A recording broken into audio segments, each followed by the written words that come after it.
Assalamualaikum warahmatullahi wabarakatuh.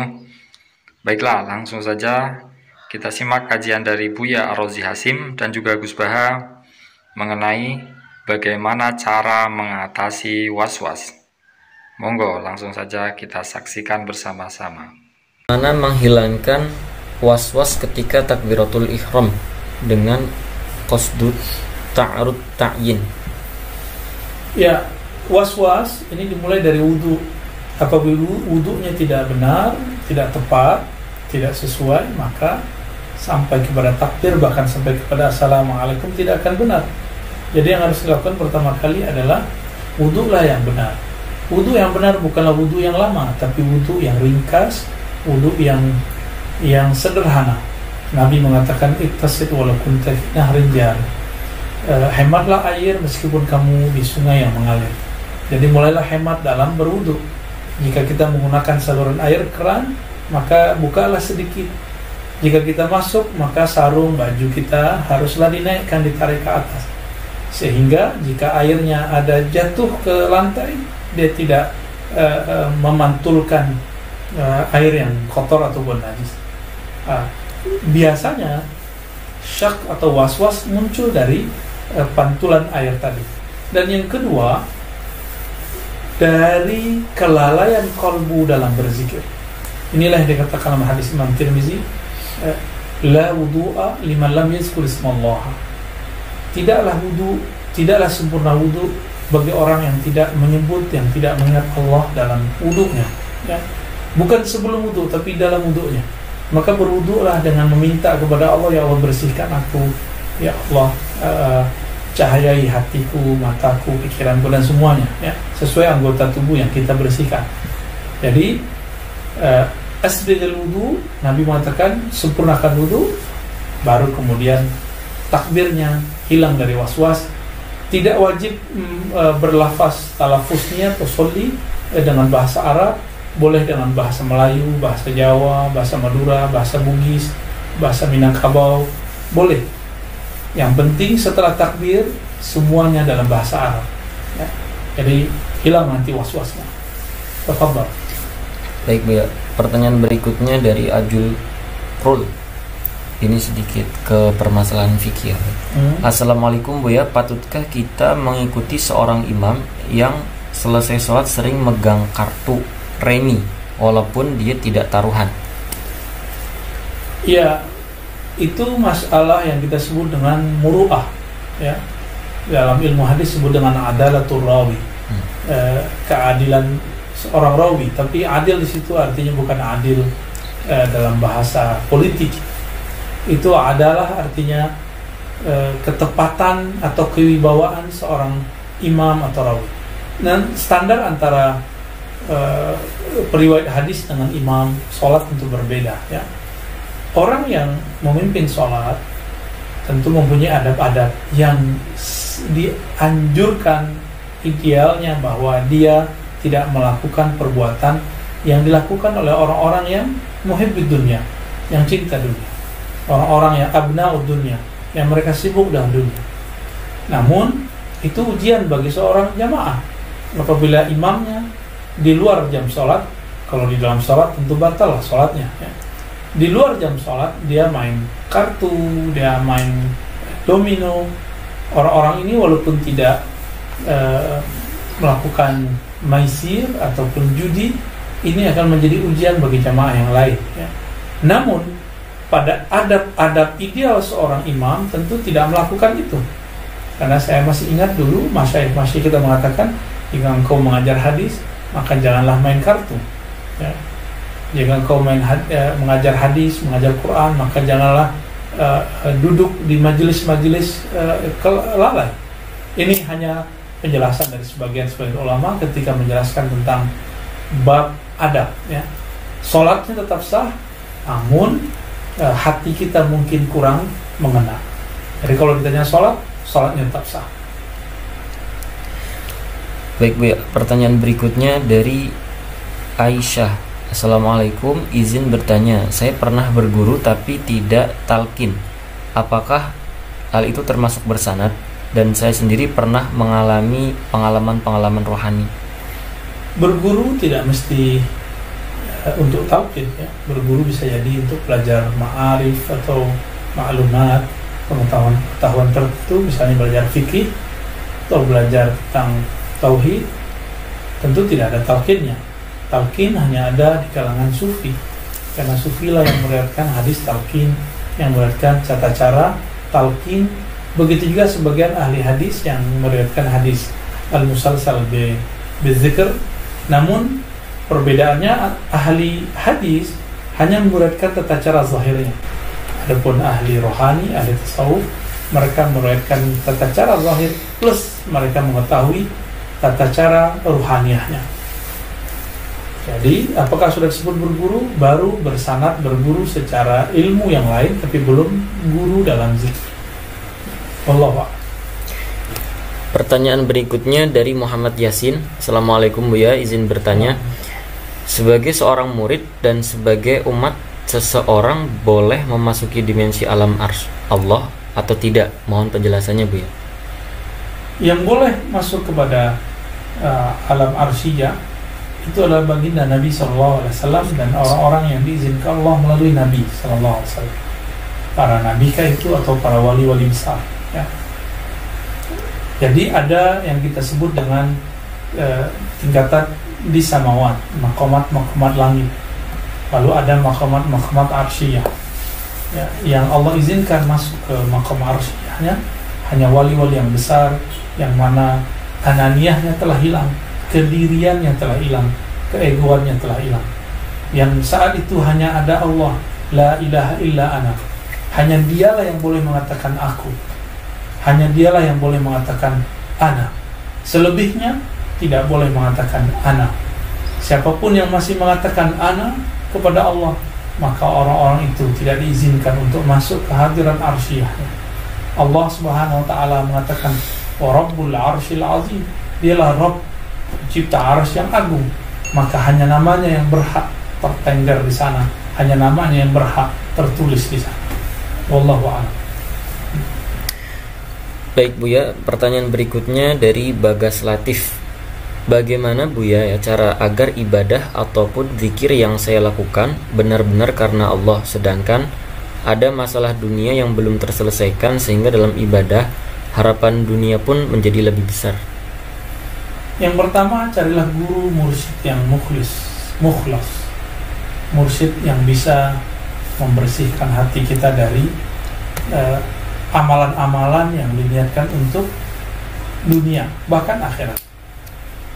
Para murid semenjak dahulu itu sering terjebak kepada khasiat-khasiat amalan, rahasia-rahasia amalan. Maka kita tidak jarang mendengar ada orang mengatakan, amalkan ini nanti urusanmu selesai, amalkan ini rezekimu lancar. Orang seperti ini, dia beramal bukan karena Allah, tapi karena ingin dilancarkan rezekinya. Orang seperti ini belum disebut mukhlisin, apalagi mukhlasin. Orang ini masih awam. Dia berzikir karena ada maunya, dia zikir karena ada kehendak di balik zikir itu. Lalu bagaimana caranya? Dia harus punya pembimbing yang bisa mengangkat dia, mengeluarkan dia dari hijab tadi, hijab beramal karena duniawi, lalu kemudian kepada ukhrawi, lalu meninggalkan dua-duanya hanya kepada yang punya dunia dan akhirat, yaitu Allah Subhanahu wa taala. Nah, lalu yang kedua, dia belajar ma'rifatullah, belajar mengenal Allah Subhanahu wa taala. Karena jika orang mengenal hakikat bagaimana sebenarnya Allah Subhanahu wa taala, dia akan malu menghadiahkan atau meniatkan ibadahnya karena untuk urusan-urusan duniawi. Mana mungkin sholat yang karena sholat itu dengan izin Allah lalu kita niatkan untuk memudah rezeki. Bagaimana mungkin Quran yang mana Allah hadiahkan kepada kita lalu kemudian kita menganggap Quran yang kita baca itu mampu membeli dunia dan akhirat. Sungguh tidak masuk akal. Wallahu a'lam.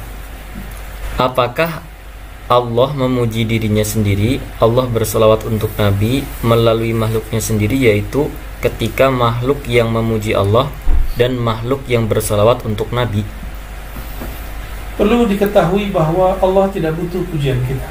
Allah ghaniyun 'anil 'alamin. Allah maha cukup Maha tidak memerlukan siapapun selain dirinya. Maka apabila kita berzikir dan diizinkan berzikir, berarti Allah sedang memilih kita untuk memuji dirinya. Inilah yang perlu disyukuri. Bukan kemudian malah berbangga, merasa bahwa Allah ini perlu pujian kita. Tidak, Allah tidak perlu pujian kita. Dia cukup memuji dirinya sendiri. Apabila dia memuji dirinya sendiri, kita sebut uluhiyah.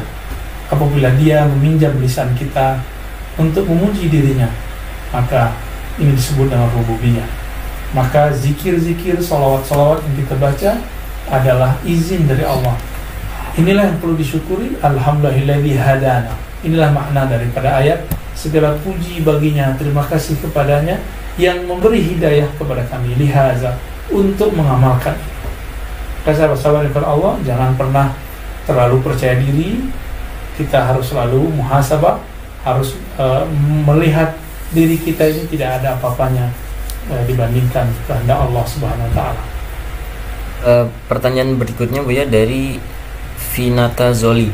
Mau tanya Buya, pernah dalam satu kajian Buya menyampaikan bahwa di dalam kubur Nabi Musa beribadah, yaitu mencari ma'rifat. Pertanyaannya, bagaimana dengan kisah para raja-raja yang moksa? Moksa bukan ajaran dari Islam, saya tidak begitu paham. Namun yang tepat itu bahwa itu bukan kata-kata saya sebenarnya, tapi hadis Nabi riwayat Imam Bukhari, bahwa Nabi SAW mengatakan, ra'aitu Musa sholli fi qabri. Aku melihat Musa sholat di kuburnya. Karena beliau melihat Sayyidina Musa sholat di dalam kuburnya, lalu muncullah pertanyaan ulama kita, ayu sholatin, sholat apakah itu? Ayu sholat, sholat apakah itu? Apakah di alam kubur masih ada taklif, beban, masih ada usaha mencari pahala ini dan itu? Tentu tidak. Maka puasanya atau sholatnya Nabi Musa adalah sholat untuk mendekatkan diri kepada Allah. Kita sebut dengan sholatut ta'rif, sholat mencari ma'rifat kepada Allah Subhanahu wa ta'ala, kedekatan kepada Allah Subhanahu wa ta'ala. Ada alam mulki, alam lahut, alam hahut. Nah, yang ditanyakan adalah alam hahut itu apa, Bu ya? Ya, saya luruskan dulu. Ada alam mulk atau alam malak ya. Alam malak itu alam nyata. Kita sekarang di alam nyata ya. Pemandangan yang teman-teman lihat sekarang itu pemandangan nyata. Yang kedua, lebih halus, itu alam malakut, alam malaikat. Lebih naik lagi alam jabarut. Alam malaikat, alam jabarut. Alam jabarut berarti kerajaan para anbiya dan rasul di sana. Arwah-arwah para nabi, para rasul, para wali. Juga para malaikat-malaikat yang mulia. Lalu lapisan berikutnya disebut alam lahut. Lahut alam keilahian. Ilmu-ilmu tentang kerohanian, keilahian ada di sana. Masuk lagi alam hahut. Hahut itu adalah syuhudullah, musyahadatullah rabbil alamin. Alam penyaksian ini yang disebut dengan hakikatul ihsan, anta abudallah ka'annaka tarah. Engkau beribadah seakan melihatnya, berbicara kepadanya. Ini yang disebut alam hahu.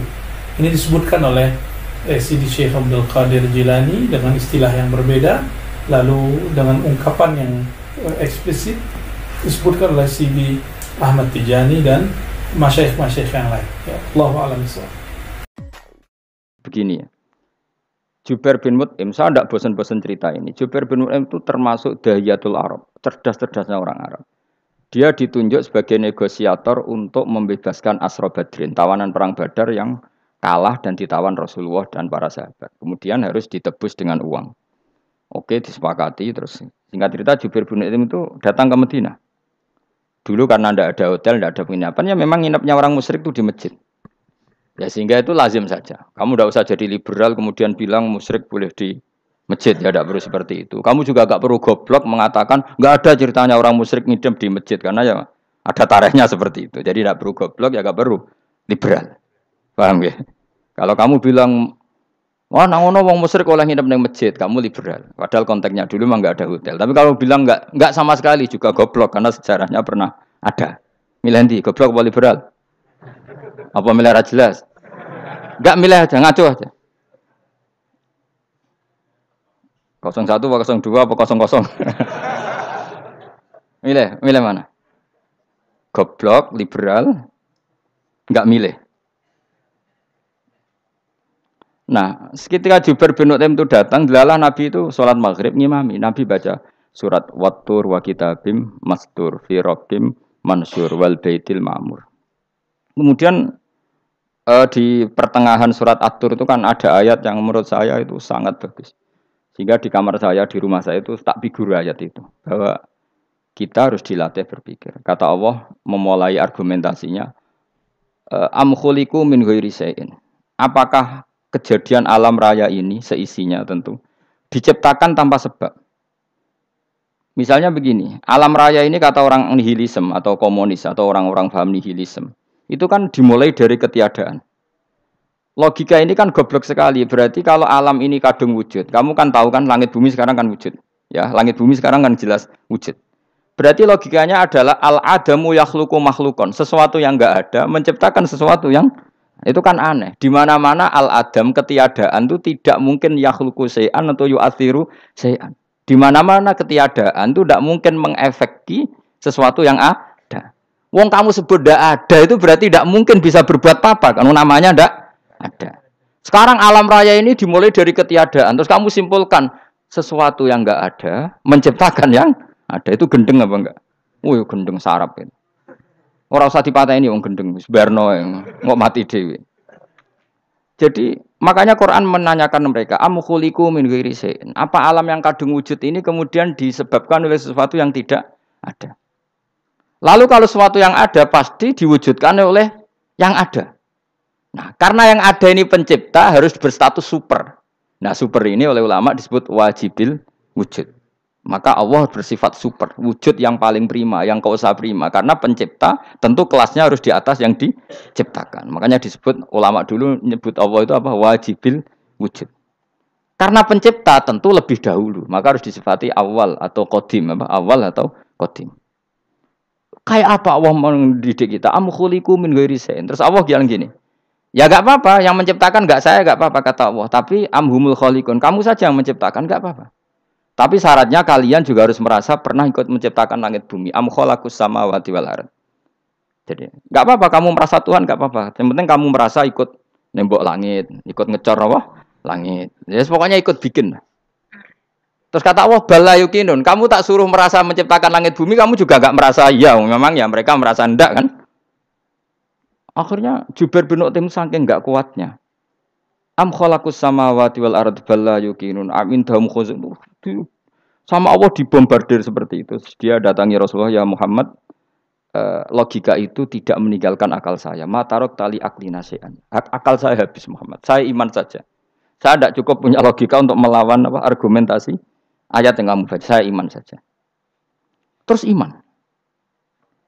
Makanya kalau ada logika nihilisme bahwa sebelum alam ini adalah ketiadaan, lalu pertanyaannya bagaimana mungkin ketiadaan menciptakan yang ada? Di mana-mana ketiadaan itu la yu'athiru syai'an wa la yakhluqu syai'an. Jenenge wae tiada. Tiada itu ya enggak ada fungsinya, ya enggak ada efeknya, enggak ada prestasinya. Ya pokoknya namanya enggak ada ya enggak ada. Nah, ini penting saya utarakan.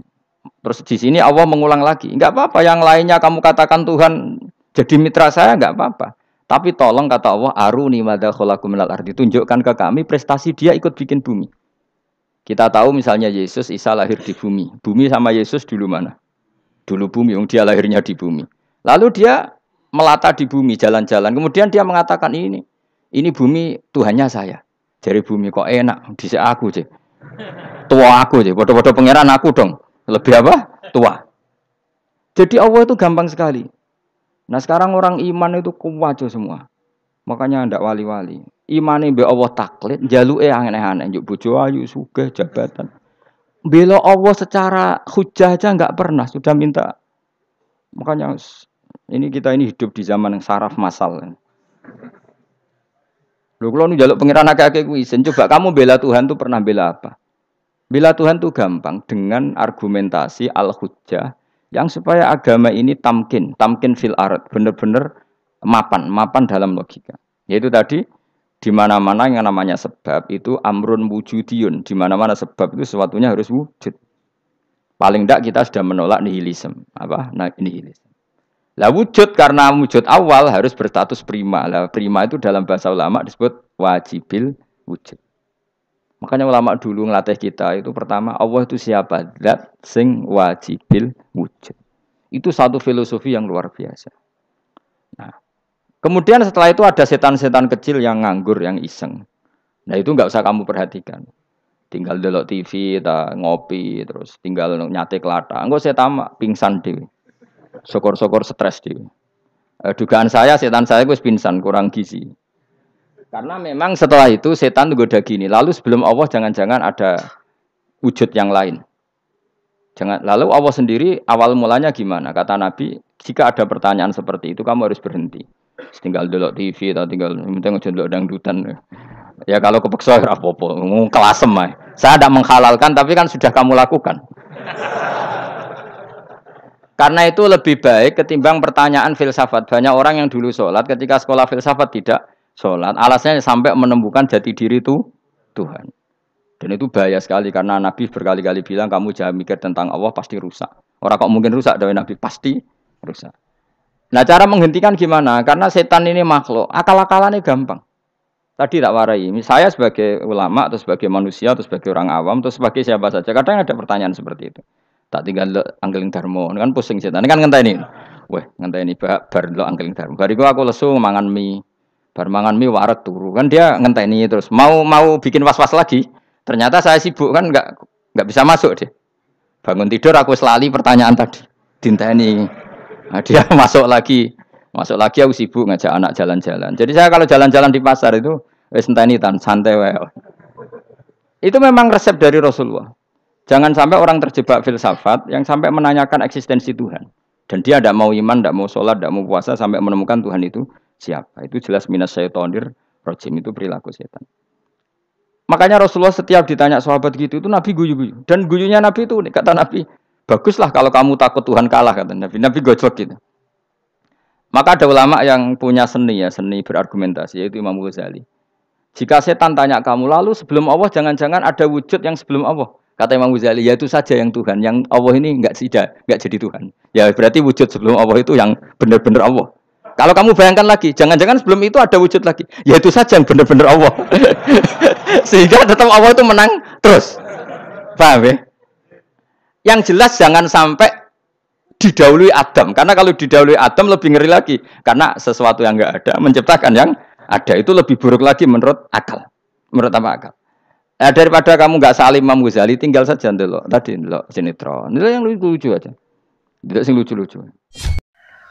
Baiklah, terima kasih karena sudah menyaksikan kajian dari Gus Baha dan juga Buya Ar-Razi Hasim.